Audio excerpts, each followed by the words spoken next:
It stayed with me for years, and it was this: none of them paid any attention to the cow's suffering.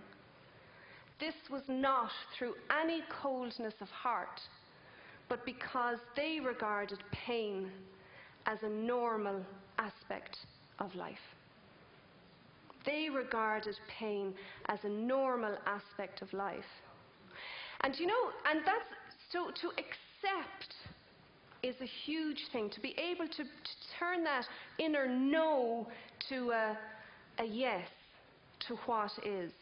Now, I know what you're all thinking: no, because that means I have to get on with it, and that means I have to surrender, and that means nothing will change and nothing will happen. How can you say no? It's saying yes to the situation. We all know children whose parents try to ensure that they will never have any pain. Is that true? They indulge them, they protect them, they spoil them. No pain for my child. None. What happens to the child? They tend to be in a constant state of pain themselves because they're not satisfied, and it's hard to please them. And I don't know about you, but it's a bloody pain in the ass to be around them. Do you know what I mean? So to have pain as a normal aspect of life, it can bring a bit of acceptance to hardship, whatever that hardship is. Whatever it is. It kind of works counterintuitively, it really does. When I go on to my next slide, and I am looking at the time because I don't want to go too much over, but to accept something, that does not mean to like it. It does not mean to like it. Eckhart Tolle, who does a lot of this type of work in mindfulness and bringing you back into the here and now, but he uses the example of this. Say you're going down the road, it's in the dead of night, it's lashing rain, there's a big pothole, you go into it, and the tyre is bust. And you know, God, I'm going to have to get out now in the pouring rain and change this tyre, and it's 12:30 at night, and it's in the dead of night. What tends to happen immediately is, no! Isn't that true? No, don't want this. We get annoyed, we get irritated, we get angry, we get victimized, we get a lot of things. He says, look, if you can bring acceptance to it, it doesn't mean that you like it. It doesn't mean that you like having to do it. It doesn't mean that you're condoning or approving the situation. And it doesn't mean that you have to be complacent either. Sometimes people say, well, so you say to me, Fiona, you need to accept what's going on. So does that mean I just have to sit back, I just have to accept, I won't say anything. I'm just going to accept it now and get on with it. Like, that's not really acceptance. That's actually resistance. It's pretending you're accepting it. But it doesn't mean to be complacent insofar as that if you can accept this is the situation and this is how I'm reacting to it, you then have a bit of space around it that you can respond rather than react. How many times do we react? We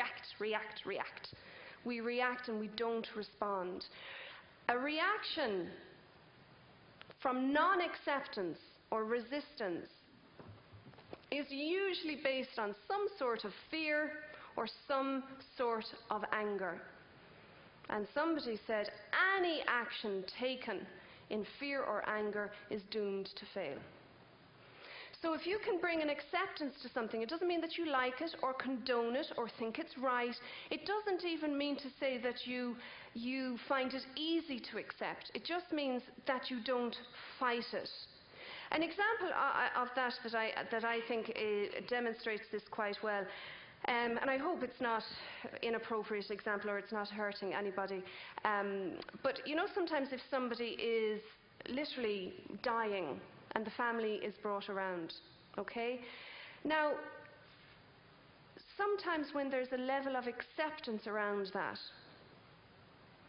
do you know that there is no, there's a yes to what is. There's an acceptance to what is. It doesn't mean that they're joyful about it. It doesn't mean that they like it or condone it. It doesn't mean any of that. But when there's a level of acceptance, there's healing in that. And there's certainly peace in it. So an acceptance can be a massive thing to find within ourselves, rather than just trying to put a positive spin or something, or sort of saying, oh, well, I just get on with it, it doesn't matter. It does matter. It is the ability to accept pain as a normal aspect of life. And just to finish then, what I would say to practice then is this. First things first, separate the event from your reaction to the event. The event that is happening is neutral. Big one to swallow, but it's neutral. It's neither right nor wrong. No matter what it is, it is what it is. You have to separate that from how you're reacting to it. I remember saying to somebody once, he makes me so angry. And she said, stop shouting at me. No, she didn't. She said, he's not making you angry. He's merely bringing out the anger that is already in you. And that's key. Okay? So the budget isn't doing anything. It's merely bringing a reaction to you. And chances are, if it's a painful one, it's usually resistance, that you're saying no to it. Accept your reaction, your feelings, and your thoughts. Acceptance doesn't mean the positive spin. If you can accept totally that you're unhappy, just think about that for a second. I'm really, really unhappy. And I can accept that I, in myself, am unhappy. It tends to dissolve it. Once you accept it, once your toleration of the pain of life is brought up, ironically, the actual pain comes down. Pain is inevitable. Suffering is optional. So the next time you're beeping your horn or going mad or whatever, it's basically this. How much of this is pain that I'm trying to avoid? How much of this is me bringing on my own suffering? So I'll leave it at that because we've gone over, unfortunately, so it's 20 to 2. So all I'd like to say is thank you so much for your time and your energy and your effort. Enjoy your lunch. And enjoy the rest of the afternoon as well. And safe home when you're going home. Safe on the roads. Thanks a million. Thank you so much, Fiona. That was absolutely brilliant. Thank you. Enjoy that.